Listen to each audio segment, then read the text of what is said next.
Hello and welcome to the first edition of Leadership Wednesday in the new year.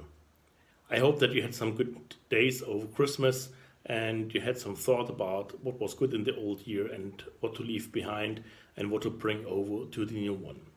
I did some reading over the days and I picked up some great books. Number one is Rise Up by Matt Church, Australian leader, great and deep thinker, an absolute mind-blowing book so far. And then another one is in German. It says Zukunftsgruß, which means greetings to the future. And I want to share in this first edition of Leadership Wednesday for 2023 with you.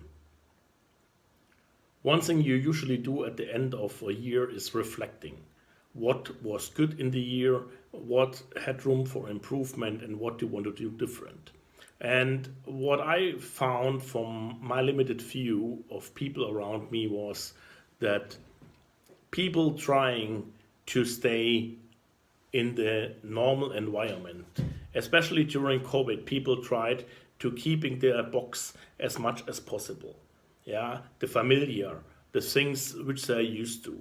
And the question is, what would you like to do different into next year? And one hint, to stay inside of the box and to keep 2022 for 2023, your own, your identity, yourself, that is not an option. Because we're always changing and the only constant thing what we have in life is change. And the question now is, do we embrace the change as something good? Or is the change perceived by you as something bad? That's a very key point. And Matt Church is saying about this, that we're facing our limitation. And in facing the limitation, in the hours of doubt, when we have sleepless nights, when we think about things doing differently, within this frame, we are engaged in the process of personal growth. And the key is to stay engaged in this process and not to run away back to a previous position, back in your own mindset, your own little box. And you have to face it, the moment of truth, even you're scared and confused, and then try and take the courage to step out and do something different. You have to act in the presence of fear. Fear will not go away, but fear will at least be not as threatening when you tackle it in moving forward. It's better to make a wrong decision than no decision. So my encouragement is, and what Matt is here suggesting, the first thing is you choose to act in the presence of fear, of doubt, of non-complete information. Number two is to drop the judgment, to become less judgmental about situation and about people. And try with an open heart and an open mind to meet people at the way they're presenting. And I know I've met many awkward people over the years, many strange and even some people threatening and harmful.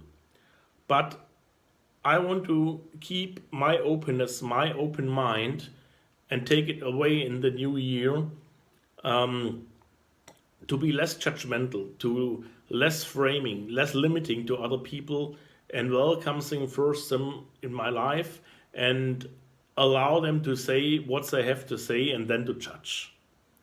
And the third thing, which is probably the most difficult, is to do everything what comes along in love. That means that you love what you're doing. You love what you're acting every day in your life, in the relationships what you have, in the work you are doing.